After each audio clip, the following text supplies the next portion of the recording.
Peace and healing, guys. Peace and healing. It is Twilight. Today's topic comes from an anonymous questionnaire who wants to know, why in the hell am I continuing to attract toxic men? Now, I want to preface this and say that this is going to be important for both genders. So I would love for males and females to continue to listen because this is going to give us a better indication of how each gender operates on a subatomic level. Now, if you're not familiar with metaphysics, some of this may sound foreign to you, but I implore you to go ahead and do a little bit of research. Maybe study a little bit about how the chakras work, study a little bit about how the yoni works and the subconscious mind. So with that said, when people say you're attracting toxic men because you need to learn how to pick them better, I think that is the most surface level response, because it is not mostly a matter of intellectual reasoning and strategy. What must be understood is intellectual reasoning and strategy generally comes with the left brain, or the left hemisphere of the brain. The left hemisphere of the brain deals with reason and logic. That reason and logic is connected to masculine energy. Okay, so reason, logic, masculine energy. When women are approaching a relationship, more times than not, they are in their feminine energy. Feminine energy is represented by creativity, holism, okay? And this particular part of the brain is called the right hemisphere of the brain. So most of the time, women are operating in what? Emotion. Now, when people hear the word emotion, they think it's super simple. Emotion, you feel a certain type of way. No, emotion is energy in motion. Let's break down what that means. That means whatever energy or vibration is on you is the energy and the vibration of the people that you are going to attract. Okay? So you must be cognizant of what has already been programmed in your psyche, and you also must be cognizant of what is coming to affirm the things that's been programmed in your psyche. You might be perfectly comfortable and familiar with an emotionally unavailable man. Why? Because if we trace back to your lineages, you were a fatherless child, or your dad wasn't there a lot, or your dad was emotionally unavailable with your mom. There is a plethora of reasons why energetically, again, emotion, energy, and motion, why energetically you're attracting mates that are familiar to you, but they more so are representation of the traumas that you've experienced, okay? So when someone tells you you're picking the wrong mate, they're really not giving you instructions or advice that you can totally use for your advantage as a woman. Now, something else that must be understood when it comes to women. Women generally tend to operate out of their sacral chakra, and they operate out of their heart chakra. Okay? Now, this is important because these are generally receiver chakras. They're connected to the feminine energy. And if you know anything about the sacral chakra, which is the second chakra of the 7 basic chakras, and it denotes creativity and sexuality. So when that chakra is activated, it is generally due to some sort of sexual arousal, sexual energy, creative energy, artistic spark, feeling good in your body, so on and so forth. So that's connected to the yoni. Obviously, we're talking about the vagina. And if you look at a prior video of mine, I go in depthly about the codes that are sent from a man when he enters into a woman. These are the energetic codes. This is why it's important that women understand when they are dealing with men whose psyche towards women is resentful, they don't really care for women, they don't really have respect for women, and they all around are dealing with issues within themselves and their masculinity. The codes that they're sending into you are going to go into your psyche and begin to break you down, and also begin to reformat your hard drive. Okay? So think of your mind and your psyche as a hard drive. So once they start to put those codes into you because of their own psychological disposition, you will begin to be molded to whatever he is about at that time. So even if that is something dysfunctional, something immoral, you're taking this into your subconscious mind, and you're allowing it to reformat the way you think and see yourself.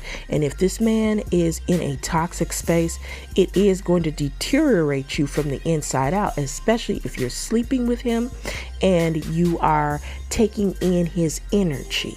Okay? This is unavoidable. It's not a damn thing you guys can do to change the truth about this, because we operate in different ways. So the truth is, no, it's not men's fault, but women have to be so aware of the programming that has been put in their head from when they were children. And they also have to be aware of the programming and the energy and the information coming from the men that they are sleeping with. So a lot of times women have this overarching idea that they can change a man. And a lot of times that's remiss, because they end up being changed in the process due to the fact that when they are intimate, their psyches are being intertwined, and that particular psyche is being digested into your vibrational field of frequency and becoming a part of your emotional body. Now remember, we said emotion is energy and motion, right? So you got in your emotional body, say you had sex with Tyler and John and Dave or whatever, and all of them had issues, mother issues, they were resentful, they really couldn't see you, they weren't very kind to you, whatever the case may be. So now you go out and you meet a nice guy like Eric. Eric is repelled by your energy, okay? You seem a little broken, you seem a little damaged. Thinks you're a nice enough person, but Eric's like, yeah, this vibration doesn't feel right to me. So Eric was actually a decent human being and he is just not attracted to your vibration, no matter how beautiful you are physically. Okay? But now you meet Danny, and Danny is saying all the right things. He's trying to sweep you off your feet, calling you every day, giving you attention every day, blowing up your phone, whatever have you. Okay? Then you feel like you found your soulmate, and he's affirming that by telling you he sees a future with you. Now you go on to the next phase. As you get closer, you start to see that Danny sometimes can be pretty cruel, or sometimes Danny doesn't care how you feel, or sometimes Danny does things that are very questionable. Then you move on, and Danny is now becoming verbally abusive. Okay? He's calling you out your name. He's criticizing you. He's degrading and devaluing you. Okay? Now that he has done that, you have a cycle now of a trauma bond. But if we peel back the layers and go back into your childhood, we often can find remnants of this in your parental relationships.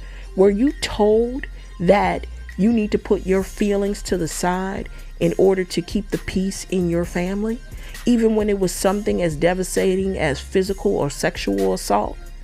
Anytime something like that happens, you must understand that that is going to imprint on your psyche so impactfully and so negatively that it is going to send a message to the universe that you are not worthy and you do not matter. And you're going to carry that with yourself. And if you are carrying that with yourself and you are out here and you're dating, you're going to attract men that are looking for women who look good on the outside but got low self-esteem on the inside. They can't wait. Or you look good on the outside, you're a nice person, but they know you're a little damaged. Hoo-wee.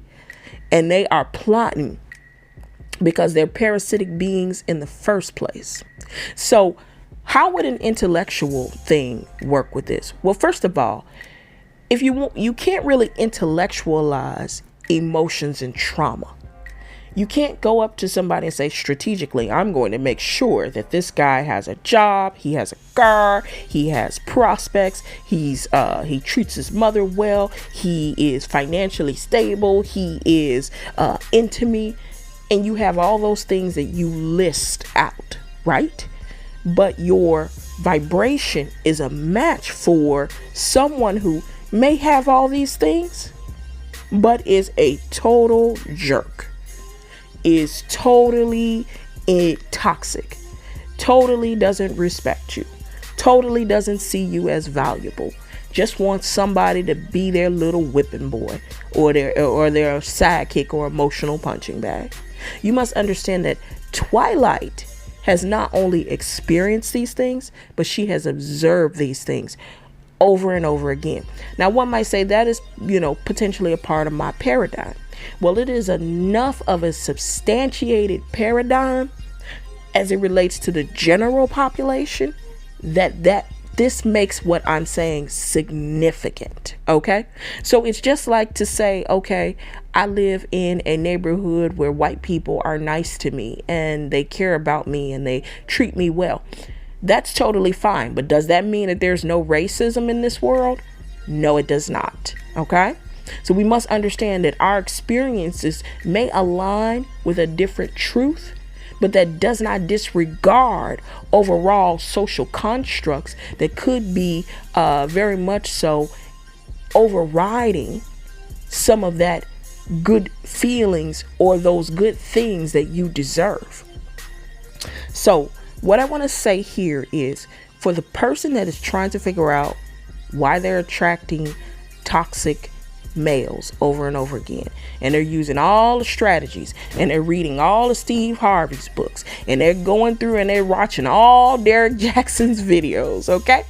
And you want to know why you're out here and you're attracting this. I want you to understand that you need to look within. Look within yourself to see what vibrations and programs have been imprinted on your psyche that speak to the universe and tell it you are not worthy.